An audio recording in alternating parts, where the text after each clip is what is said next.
Hello viewers, welcome to my channel. Welcome to my YouTube channel, Joseph Trinity English. Today we are going to discuss about one of the most important topics in grammar. In my previous videos, I already spoke to you about the three basic elements of grammar. In that first element of grammar is parts of speech. We have different kinds of parts of speech. We have nouns, pronouns, adjectives, verbs, adverbs, prepositions, conjunctions and interjections. And today let's look at all these kinds of parts of speech. While late, please watch my video until the end and then learn complete information about parts of speech. Parts of speech are the building blocks of the English language. We have the different kinds of parts of speech. The parts which contribute in speech are called as parts of speech. First is noun. Noun is the name of anything that we see and we can't see. Whatever we see with our eyes, whatever we touch, and all the aspects that we cannot see or touch, which we can only feel or experience, are all under the nouns. In simple words, nouns means naming words.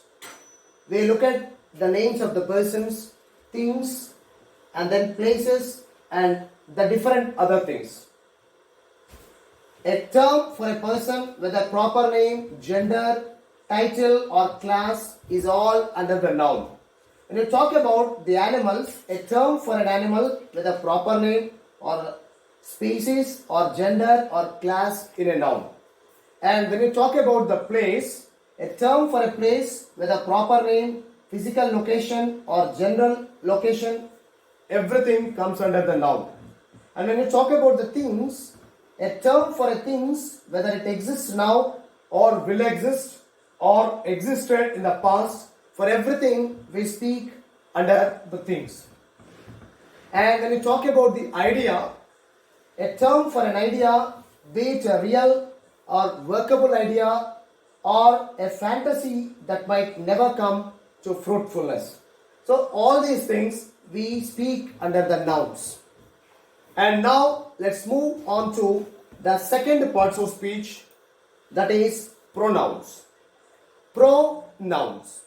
Pro means in the place of. When we use nouns in the place of a noun, we call them as pronouns. It is defined as a word or a phrase that may be substituted for a noun or noun phrase, which one replaced is known as the pronoun's antecedent. Pronouns can do everything that nouns can do. A pronoun can act as a subject, it can act as a direct object, it can also act as indirect object and object of the preposition and more. All that a noun does, a pronoun also does, replacing a noun. And third, we speak about adjectives. A word which adds some more meaning or which describes a noun is known to be as adjective. Adjectives are the words that describe or modify other words. The other words are nouns or pronouns. And they can identify or quantify another person or thing in the sentence. Adjectives are usually positioned before the noun or the pronoun that they modify. And next, the most important part in a sentence is verbs. In any language, in any sentence, there cannot be a full sentence without the verb. In simple words, we can say verb is the heart of the sentence. A verb is one of the main parts of a sentence or question in English. You can't have a sentence or a question without a verb. And we can see the different actions. And we can also talk about the being of a person. If I say, I am teaching, that is, I am talking about the action. If I say, I am a teacher, it talks about what I am or my being or existence. Next, we go with adverb. An adverb is a word which qualifies or which describes about three things.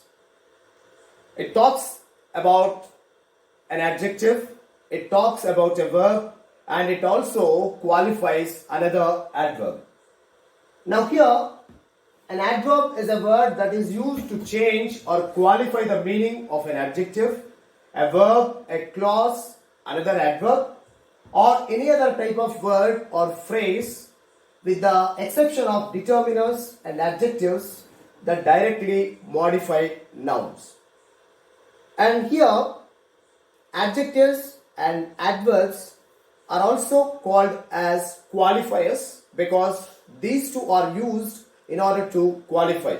Though they qualify two different aspects, but since they qualify, these two, the adjectives and the adverbs, are known to be as qualifiers. We can look at the different adverbs here: thoughtfully, accidentally, calmly, fiercely, hastily, and so many other words here. And next word is prepositions. Prepositions. Pre means before, position means placed. A preposition is a word which is placed before a noun or a pronoun to show the relationship of that noun or pronoun with the remaining part of the sentence. If I say, the book is stable, there is no meaning because a book cannot become a table. If I say, the book is on table, then we get the complete sense of the sentence. The word on connected the noun table with the remaining part of the sentence. So, a preposition is a word which is placed before a noun or a pronoun to show its relationship with the remaining part of the sentence. We look here the different prepositions. A preposition is a word used to link nouns, pronouns, or phrases to other words within a sentence. Prepositions are usually short words and they are normally placed directly in front of nouns. In some cases, you will find prepositions in front of gerund verbs also. And the next part is conjunctions. Conjunctions are the words which are used to join two words, two phrases, two clauses, or two sentences. It is a part of speech that is used to connect words, phrases, clauses, or sentences. Conjunctions are considered to be invariable grammar particle and they may be or may not be stand between items a cojoin. This is all about the conjunctions. Then last part is interjections. Interjections are mostly the words of feelings. I already discussed with you about the different kinds of interjections and the feelings and emotions that they convey in my previous videos. I shall also put the description in my video about the interjections which I have already explained to you. Interjection is a part of speech that shows the emotions or feelings of the other or the person. These words or phrases can stand alone and be placed before or after a sentence. Many times an interjection is followed by a punctuation mark, often an exclamation point. This is all about all the parts of speech and the information about the parts of speech. In my further videos, I shall discuss in details about the parts of speech. If you like my video, subscribe to my channel, like, share and comment on it. Do not forget to click the bell icon in order to get all my notifications.